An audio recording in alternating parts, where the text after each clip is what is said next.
How's it going? Okay, so if you're hearing this, you're probably like, what's going on? Why are you talking to me like this? Well, so we went through a rebrand. We originally were, speaking of which, we're now Drunken Book Club. But I wanted to keep old episodes alive, so here are the episodes before the main update to Drunken Book Club. These are, episodes that we did on a bunch of different books before we rebranded to Drunken Book Club. I keep referring to us as Drunken Book Club, but also reference, speaking of which is the old podcast.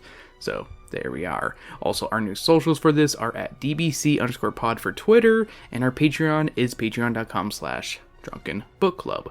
Definitely recommend checking it out. It's only $1 a month, and you can tell us what books to read. Alright, well, that's it. You guys enjoy the episode. Bye-bye. Have you ever thought to yourself, hey, these guys should talk about this book on Drunken Book Club? Or even, hey, I want to hear them gush about this on Rupel's Rupees. Well, guess what? We'll listen to you if you pitch in $1 on our Patreon. That's right, for $1, we'll listen to you.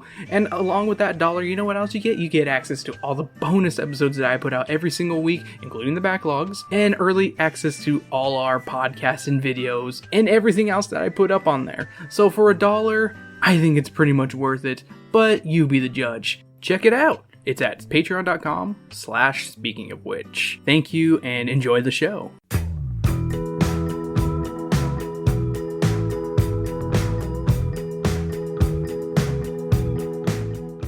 Hello and welcome back to Drunken Book Club Rodeo Edition. Yeehaw! I'm your rootinest, tootinest cowboy in the West, Christopher the Cowdog Rupel, joined today with... I stepped through shit for marching band Sam. Why are you doing it with a southern accent? You started it, that made me do it too. Okay, that's fair, I guess. And hey, welcome back to Drunken Book Club. This, as always, for February, we should really do an actual Black history, like a Black book, a Black authored book. We should. But we tend to do these close to the end of the month, and the end of the month for at least Tucson, I'm not sure about the rest of Arizona, is rodeo. A rodeo celebration for Arizonans, Tucsonans, I don't know. And I decided, hey, what's the most rootinest, tootinest ranch handler book series out there? Hank the motherfucking Cowdog. Hank the motherfucker Cowdog. And I mean, as we normally do, I pick a couple and I ask our patrons and our Twitter followers in a poll what book we should read. And there were 2 monkey books, so I chose those 2. And then I chose one that had a really funny cover. Though I'm disappointed I didn't choose the Dungeon of something. There's a dungeon book. Hold up, it's in the back. If you give me a second. The Tricky Trap. The Dungeon of Doom. And the cover has Slim taking Hank downstairs. Damn. And I'm like, ooh, kinky, eh? God damn it, Chris. Is Hank gonna be in a Tijuana show? No comment, okay. I don't want to talk about that. But this time around we read Hank the Cowdog, number 48, The Case of the Monkey Burglar.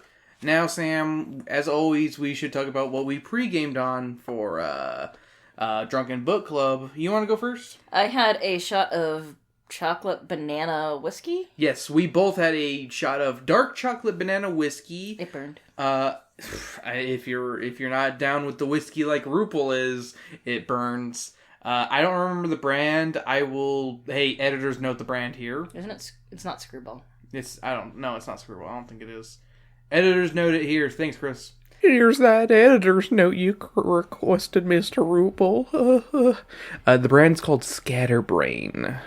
It's pretty good if you haven't tried it. It's a good brand. And what else have you had? I have had a Baja Blast with a shot of rum. All right. Very not in theme. Hey, I mean, would you be surprised if, a lot of people just drink soda with a shot of something in it? I mean, no, I'm not going to say... No, they would not. I don't think they would. I feel like mine's a little more West. It's a bit more radio days. Because I, too, also had the dark chocolate banana. Because I feel like for Monkey Burglar, that makes sense. I had 2 shots of that. A shot of wild turkey, because I just needed something really fucking heavy. And I mean that's a Kentucky whiskey, but I feel like someone on a ranch would be like, "Here, let's put hair on your balls." Yeah. Like that shit puts hair on your balls. And I'm currently drinking a Not Your Father's root beer because personally for me, rodeo days reminds me of a couple things. One, a tinfoil wrapped burrito, egg burrito, while watching the rodeo day parade. And also root beer. Root beer in general. I feel like root beer is kind of that rodeo flavor for me. I think of Whataburger and almost like passing out. Hashtag Whataburger. I love Whataburger. Yeah. See, I have happy, joyful childhood memories. Oh, I also think of lemons with saladitos in them. Oh, I love lemons with saladitos. Though, that shit really ruins your teeth. Yeah, it's basically why my sister, because it's just not as... It's literally a salted, dried out prune stuck inside the middle of a fucking lemon. Yeah, so again, it's like just a more delicious version of what my sister did. Pretty much. Back to the last one. But what was the other thing? Yeah, I have marching band memories. Yeah. So I've literally stepped in horse shit before. See, I have happy memories because I had a joyful childhood, and you were Sam. You can't even burp at it, can you? No. Oh, poor Sam. I don't have a burp in me. No, what would suck is like for the turns. Yeah. Basically, like we all had to have the same number of steps. There we go. And the problem is, if you were on the inside, you can take smaller steps. Yeah. But if you're on the outside, you have to take big steps. And they put me on the outside at least one time. I don't want to... I am not meant for the outside, especially when I am in the same marching band with people that are like 6 foot something. Yeah. And I'm like, ugh. Just like trying to like throw my leg out. Yeah. Alright, so let's get into this book. Let's talk about this cover, Sam. The cover of this book is pretty... This is a pretty weak cover, am I right? Like, it's just a monkey on a porch. Yeah, we have Hank on the bottom left corner mean dogging a monkey that's dressed as a cowboy that looks to be dancing for nickels. Yes. Also, the monkey has a huge right hand, so it probably has cancer. And it also has alien eyes. It is. You're right, I did not notice the proportions of the hand being so bad. The hand is huge on that monkey. And the other hand is so tiny compared to it. Yeah, I was about to say, like, that hand is fucking... That hand is double the size. Like, he's got fucking E.T. hand right there. He's gonna fucking stick his finger up your butt. No. E.T. phone home. Ding. But yeah, and you know what's funny? This is actually in the last chapter of this cover. Yeah, remember? Oh yeah. You read it today! Dude, I'm drunk. Don't call me dude. I'm not your dude. I'm your bruh. Hey, stepsister, let's fuck. God damn it! And I was actually thinking that, but then I forgot. And then you reminded me, and I... Wait, what? When you were talking about the cover, I was like, wait a minute. It does. At first I was like, the cover makes no sense, and I was like, oh, it's the last chapter. Yeah. But then you kept saying some words. You're pretty drunk, aren't you? I'm not even that buzzed. I'm a lightweight. I don't drink that I know much. You're a lightweight. I was about to say, I mean, that's why I took the shot of wild turkey to try to get me. But hey, you know, Chris has a high constitution. I'm a fucking dwarf here. I'm ashamed. I'm a very tall dwarf. I'm ashamed of my kind. So I should be a dwarf by my... Technically, yeah. I know, you got the proportions of a dwarf. But We're talking about D&D dwarfs. We're not talking about we're not using the illicit, gross term that Peter Dinklage does not respect, and we agree with Peter Dinklage here. Yes, we're talking about the D&D races. Yes. Ancestries, the Pathfinder ancestries. Okay. Yeah, I don't enjoy the term race. That's fair. With fantasy stuff. It sounds really bad when you're like, let's talk about race. Yeah, true. You're right. Let's talk about race theory in D&D. Okay, Chapter 1. An interesting visitor. Today on the ranch, an unfamiliar red Chevy pulls into the ranch, and the dogs bark their heads off. In the Chevy is Chief Deputy Kyle, spelled K-I-L-E, which bothered the fuck out of me. Yeah. And also my, what's it called? My word processor. Yeah, it was like, do you mean why? Yeah, it's like, no, it's spelled like that, dude. I have to do so many fucking, like, no, it's like this. Like, that, cowdog, and other stuff. And Deputy Kyle was in the book The Case of the Saddle House Robbery. Hank is excited because he thinks Kyle is there for another mystery, but he is not. He is not. He was just in the area and needed some air for his tire. Slim, the farmhand, offers to find the source of the leak and finds that there's a mesquite thorn in the tire. Slim reckons there aren't any mesquite trees around these parts, and Kyle explains that he was about 20 miles from here at another farm that had apparently had some of its tools stolen by a monkey. Yeah. The one thing I thought when they showed the picture. Yeah. Oh, I literally said picture time, but go ahead.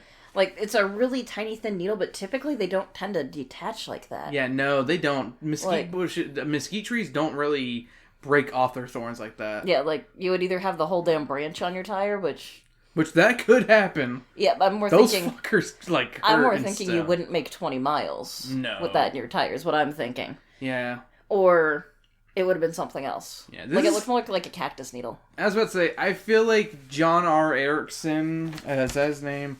Yeah, John R. Erickson, the writer of this, he is from Texas, for what it's worth. But I feel like he's in the part that doesn't have actual mesquite trees. Yeah. I feel like he's closer to Oklahoma. Yeah. Which, I mean, I don't know. I don't know Texas. Texas is a huge fucking state. But I feel like that far north, you're not going to have as many mesquites. I was going to say, we're in Arizona where we have shit ton of mesquite trees. Yeah. I mean, we're in southern Arizona. Yeah. I'm just saying, we'd also know mesquites. So, yeah. In this picture, I don't know. I'm gonna skip this part because I was like, I'm gonna explain all the pictures, but I'm like, no, these pictures suck in this book. They do, except for one. There's a couple that are actually pretty funny. Slim asks why didn't the farm dogs wake them up, and Kyle thinks they were slipped a Mickey. Actual words from the book, not mine. Yeah, they were. Kyle warns that the burglars may still be in the area. The deputy leaves and Hank and Drover have a vaudeville routine and tells him to keep his eyes out for any mysterious cars and monkeys. I almost put that of oh look, it's who's on first. Right? There's a lot of that in this book. Yeah. There's a lot of moments where they're just duh, Hank, why don't you say this? Well, I'll tell you what, it's like this. But Hank, isn't it like this?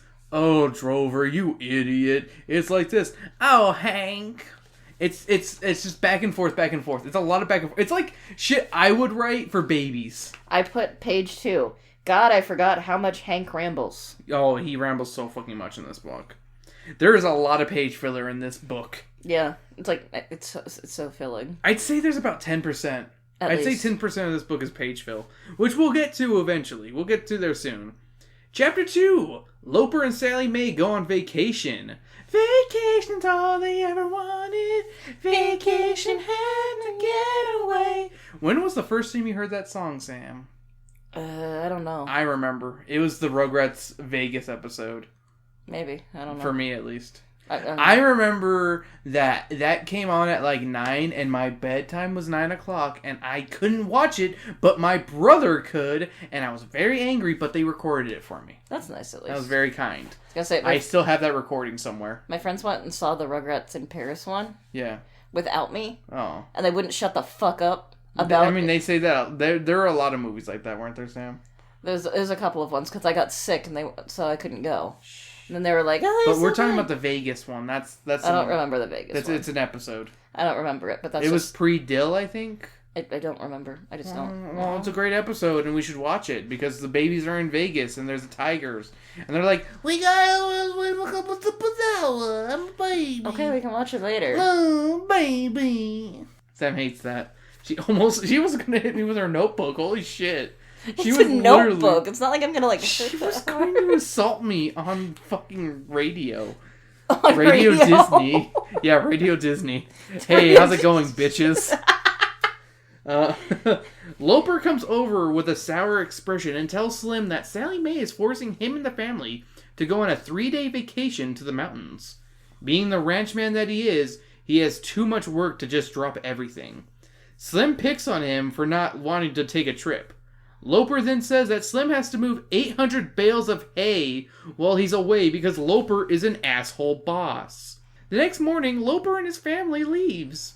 Hank explains that to make the bales of hay is a pain in the ass because Loper buys equipment used in auctions, and then to move the hay itself is normally a 3-person job. So as a one-man crew, it fucking sucks. Oh, so one thing I put in this chapter specifically, Slim has this moment because Loper's like, oh, I should, like, he says to fucking Sally Mae, like, I should be all the vacation you need. Being married to me should be all the vacation you need. Yeah. And Slim's like, no, that bitch needs a vacation, a shit ton of money. Yeah. And I'm like... Fucking Slim had some good burns. I'm like, good job, Slim. I was about to say, Slim's a mood. Yeah. Slim's a mood. Hank then heads over to where Drover is, and he's currently talking with Pete, the barn cat. Hank purposely steps on Pete's tail like a jerk, and it's also drawn for this chapter. Hank yells at Drover for mingling with a cat, which is against the rules, but Drover says they aren't mingling, just talking. And this goes on for a page, and the chapter ends with Pete making a poem that's making fun of Hank that goes a little something like this. And Sam, would you mind if I actually read this one? Go for it. Unless you want to read the poem. You can read it. Are you sure? Go for it, read it. We tingle as we mingle, but I don't care, 'cause Wonder Dog Hanky lost his underwear. Chapter 3, An Important Lesson in Poetry. Hank, with the fragile masculinity of a Texas cowboy, scares Pete away. Hank asks Drover to give him a word so he can compose a proper poem for him. Drover gives him a bunch of words like bulldozer, pork rinds, and leprosy. Hank says give him a good American word, and Drover says chrysanthemum. Chrysanthemum. Hank takes the challenge and writes an entire song to fill in the word count. Like, literally, they fucking do a whole song, and it fills out like 2 pages. I put chapter 3 was a waste. Yes. Drover admits he likes Pete's poem better because it's funny, and Hank didn't write the whole word of chrysanthemum. Hank storms off to find Slim. He finds Slim behind the machine shed stressing over the truck. Hank tells Drover to go over and cheer up Slim, and gives a wink to the audience saying, "Heh, do you see what's coming? You'll love it." Chapter 4, Nap Time on the Prairie. Slim was pulling out the dipstick, and Hank is like, "Lol, Drover is about to get pumped, bitch." Slim looks for something to wipe the dipstick with, and then calls Hank over to be his oil rag. That's so fucked up. Hank is pissed about it, but accepts the job, and Slim uses his ear to clean the dipstick. And my note is this something actual Ratchans do? I hope not. I really hope they don't use the poor dog. That doesn't sound safe for the dog. No, it sounds very bad. Slim takes the dogs with him to the hayfield. Slim gets to work, and the dog's job is to take care of any mice or rats that took up residence beneath the hay. After 4 trips, Slim decides it's time for an afternoon nap because the boss isn't around. Before he does, though, he sings to the dogs a song called Nap Time on the Prairie and fills out some more word count until the end of the chapter. Seriously, it's 3 more pages of this shit. When are we gonna get to the Monkey Burglar factory? Yeah. I was gonna say, I feel like you needed page count at this point, because that was all it felt like. It was literally 3 fucking pages. Chapter 5, The Guppy Invasion. Fucking worst chapter title. But it had a great picture. Yes. Slim and Hank take a nap under the truck. Hank is startled awake by Drover trying to get his attention. Upon waking up, Hank bangs his head on the bottom side of the truck, causing him to be slightly delirious. After some unhumorous direction from the 2 dogs, Drover finally tells Hank why he woke him up. A strange car has approached in the field. The dogs quickly approach the truck, and a slim figure comes out. The dogs make themselves look fierce to try and scare the stranger, but he just calls to them. The stranger explains to the dogs, as I turn page, that his name is Willie Sidelow, and that he's part of the Texas State Department of Hay. He doesn't wish to awaken Slim and calls for assistant Bub, who promptly leaps out of the truck window. So one thing I put is, why is he explaining this to the dogs? Yeah. Because, okay, so I could have sworn this was the book where Hank literally dreamed the whole thing. And I thought after he banged his head, that's what was going to happen. This is not an entire dream sequence. It would make sense if it was a fucking dream sequence, because that shit would make sense. But no, this is fucking book 48, and John R. Erickson can't think of anything better to Well, and I'm like, part of me, and I go to it a little later, because there's a moment where he's like, huh, did you hear that? But to the reader? Yeah. And I'm like... There's a lot of, wall breaking, fourth wall breaking. Well, and there's times where I'm like, is it that he's trying to be smart and making Hank as an unreliable narrator? Hank's Deadpool before Deadpool. Hank the Cowdog's the original Deadpool. Or Hank the Cowdog came out before Lobo, so he definitely is the fourth wall-breaking king. well, and I put like for the HUD. Did you hear that? Bitch, you're writing the story. Chapter 6, an official inspection. Hank explains that Bub stood 3 feet tall and was dressed in Western wear, and we clearly can tell that it's a monkey, even though they literally draw it out for us on the next page. Hank shakes Bub's hand, but Drover is fearful of Bub. Willie tells Bub to inspect the truck, and Bub rushes to work, and even gets on all fours to run.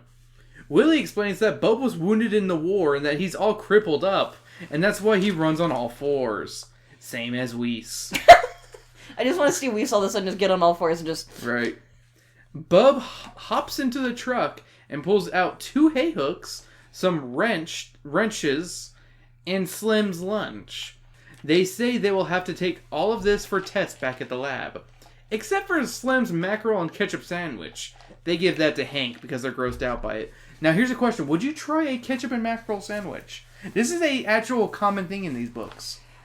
I would try a bite of it. My only thing is it's like canned, so I don't know, like... I mean, I like canned fish. That's not and that's not including just tuna. Yeah. I've had sardines. I've never had canned mackerel though.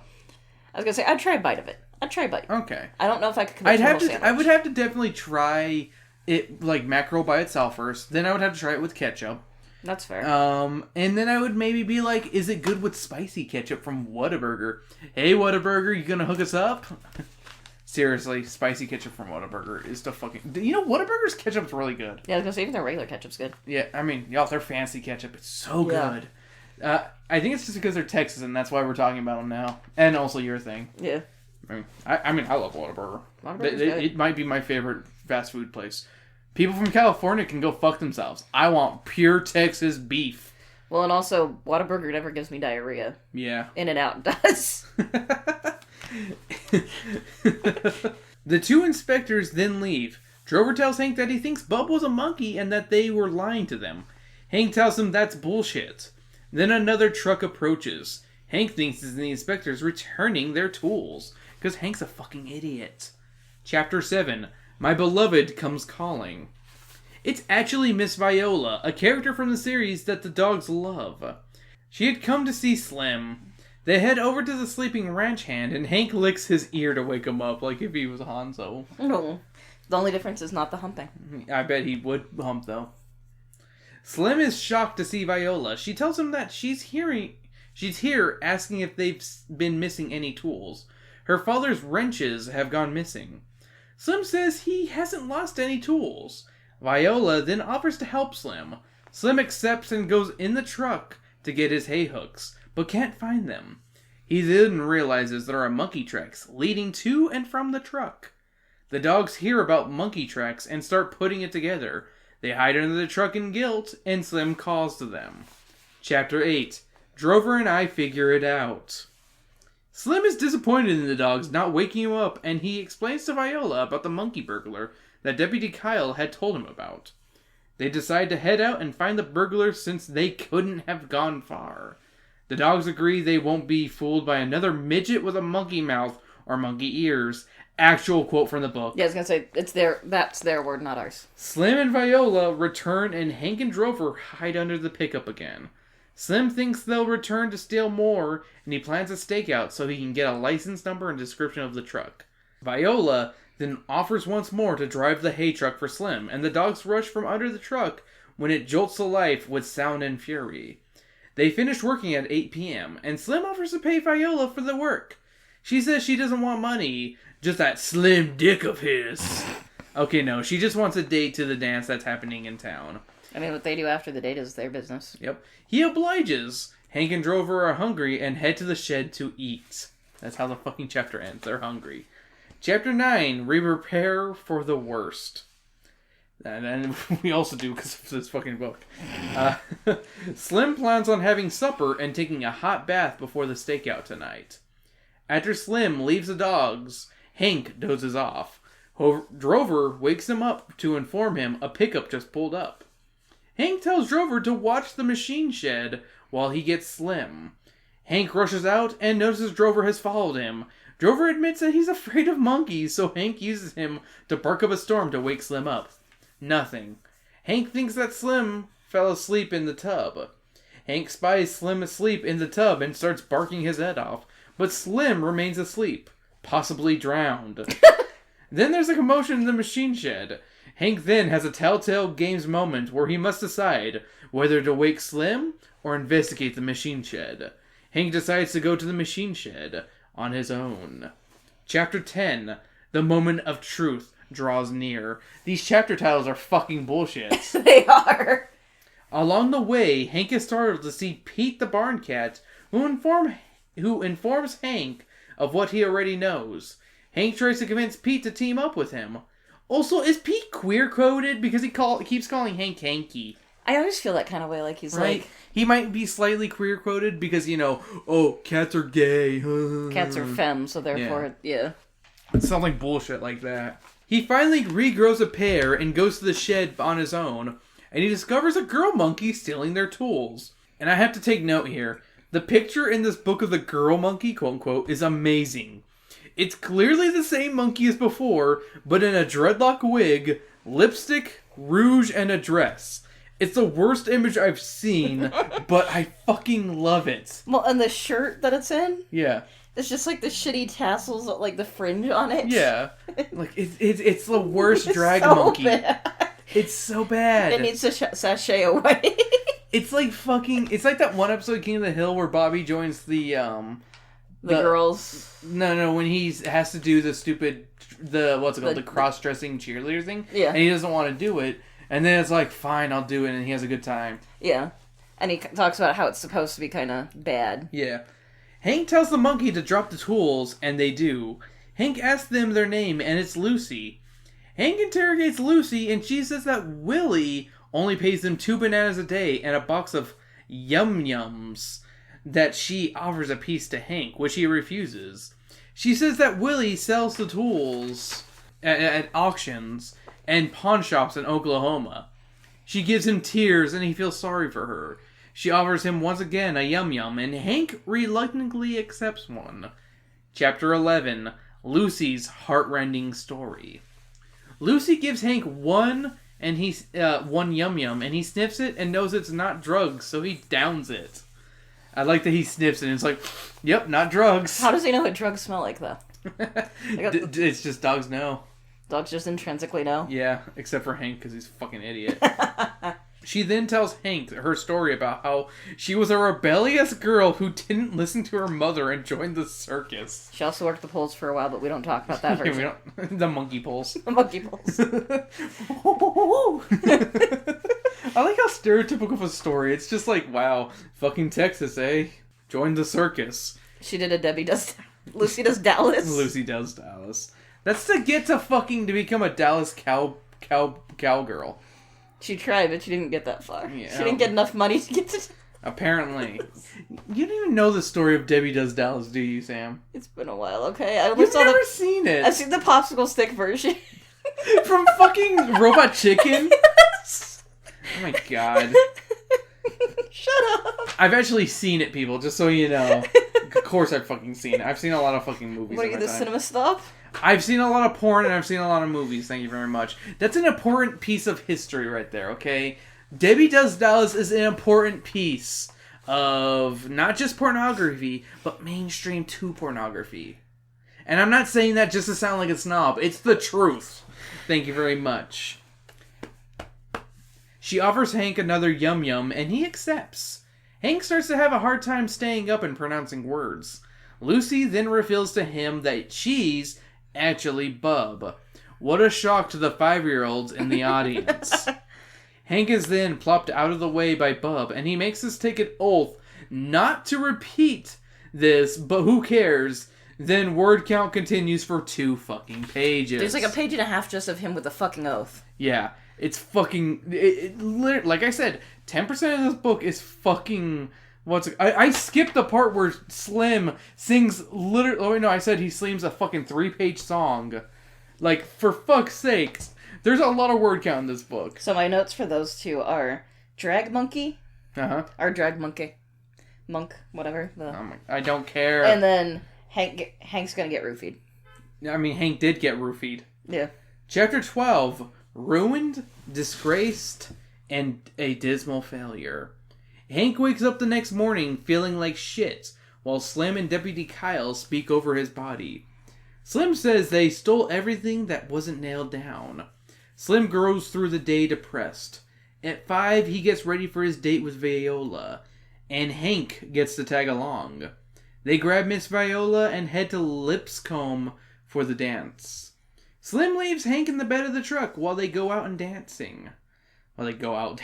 Jesus Christ. Hank tries to sleep but can't because of the noise. He then spies a monkey two-stepping and dancing for money for a crowd. He also sees Willie. Hank rushes into the dance to get Slim. He finds Slim and Miss Viola, and they go outside. They see the monkey, and Slim gets the deputy. The deputy calls for backup, and they arrest the two perps. The fucking end. That's literally it. Yeah. It all gets resolved in one fucking chapter. Jesus Christ. This was a book about nothing. Yeah. Yeah, I mean, really, like, it just felt... I was like, wow, this was, like, the most page fucking... Like we said, 10% of it was page filler.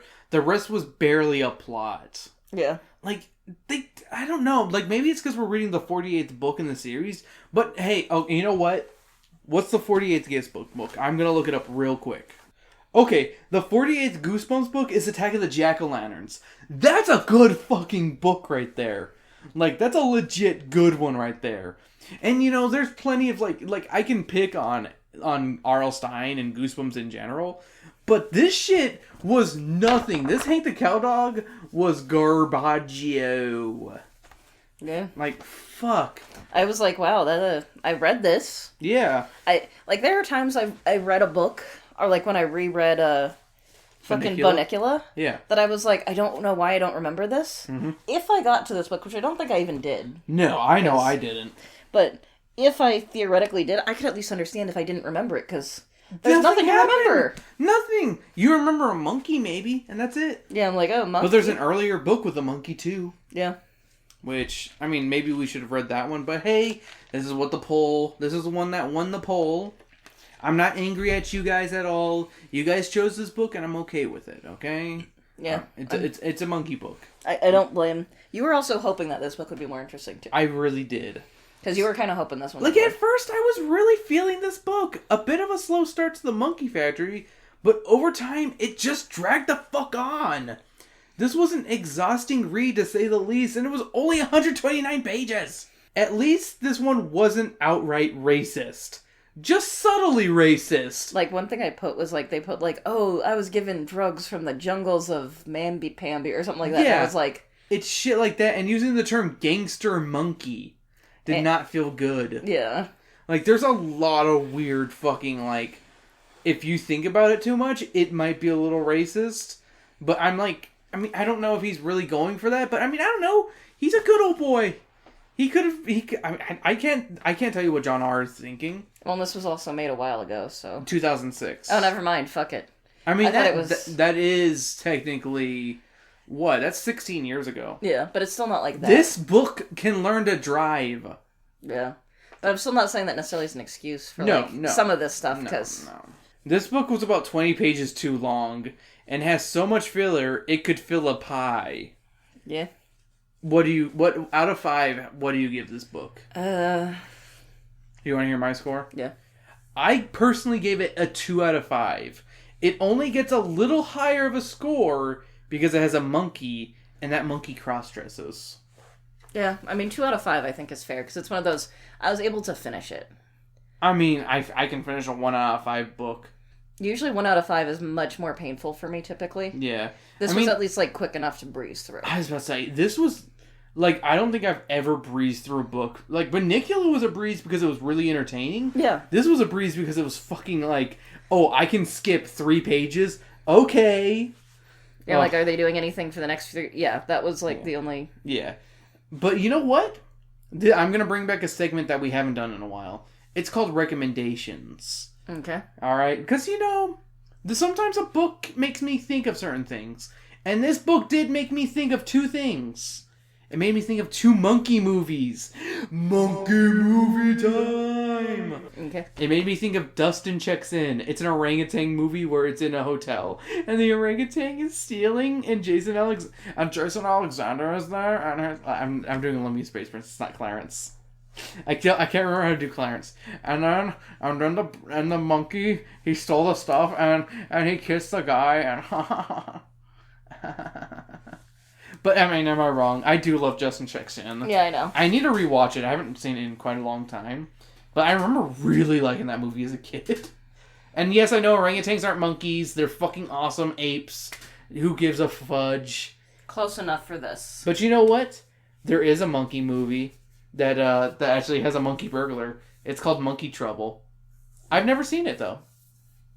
Okay. But I've seen the VHS cover a million times. I don't know, it was one of those ones that I remember seeing at, like, Blockbuster and being like, monkey. So, but yeah, Dustin Checks In was one of those ones that I remember seeing on, like, HBO or something, and then, like, I would rent it every now and then. I need to find out if Monkey Trouble's, like, streaming on Disney Plus or something. Because I want to watch a good Monkey Burglar movie. Should we watch a Monkey Burglar movie? Not tonight. Not tonight, dear. Why not, Sam? I'm tired. Oh, hi, tired. I'm Chris. Maybe you should have watched monkey movies instead of hanging out with friends and being social. Much monkey, not be social. But monkeys would be social. That's what a monkey would do. Monkey. Monkey, monkey, monkey. Monkey, monkey, monkey, monkey. You just wanted more monkey. Monkey. Monkey cheese! What monkey stuff would you recommend based on this book, Sam? I don't know. I don't know that much monkey stuff. Why don't you know more monkey stuff? Because I just haven't... We should watch more monkey movies. Monkey movie madness. Starting this May. Actually, let's go with March. Because it's sooner, and I like alliteration. Monkey month, on speaking of which. We're talking about nothing but monkey stuff in the month of March. The wonderful month of March. Hey! You know what I recommend? Huh? Super Monkey Ball. Monkeys! It's a good game. I love Monkey Ball. I fucking love Monkey Ball. I've showed you Monkey Ball. Yeah, I'm just saying I'd recommend... You said what's something monkey related. And that's the first thing I could think of, and it's at least good. There's no monkey burglars. They steal your heart. No, they don't. Monkeys take heart. Monkey eat heart. Monkey grow strong. Monkey evolve. Monkey become man. I'm gonna go lay down now. Hello, and welcome to Drunken Book Club. And I am your host, Christopher the Monkey Rupel. Okay, thanks for joining us this week on Drunken Book Club. I think the wild turkey finally hit. Yes. But thank you for joining us this week. Hey, make sure to join us on SOW_podcast on Twitter. That's my main account on there. I talk to you all because I love you all. Shout out to Spongy. Shout out to @BroYaNice. You two keep the shit real. Also, all the random out-of-context Goosebump pages, I love you guys. I know, Spongy, you run one of those, but the other one's really cool, too. I wish I could remember their names, but I'm drunk. And also, this isn't Goosebumps, so I can't say it. It doesn't matter. It does matter. I like y'all. Also, all the other people who tweet and stuff, you guys are awesome. I need to make a better note.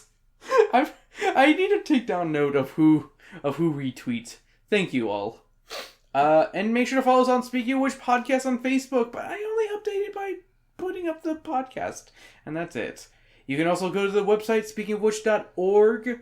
You can you can see when the episodes are uploaded. You can even message me on there. And you can also subscribe there and know when new episodes are up and when there's new updates. But you can also go to Twitter, and that's a good place too. You can also join us at patreon.com/speakingofwhich. For $1, you get a shout out. You get a bonus episode every week. You get bonus content. You get the episodes early. You get them up to at least Monday or Tuesday. Depends when I finish editing and if I'm not busy. Because, hey, guess what? I have a life. You have work. I have work. I have a life, people, and, whatever. Like, I have to do my taxes, and they suck. Have you done your taxes, Sam? No. Okay. I just like to check. I need to print out my W-2. Nice. But yeah, join us on there. It's $1 for all the content, and you'll get a shout out, just like our patron Trey at Yurtosaurus on Twitter. check him out. He's cool. He's legit because he gave us $1. And I do appreciate that. And you get a bonus vote for all our polls for Drunken Book Clubs and Let's Reads and all the other stuff.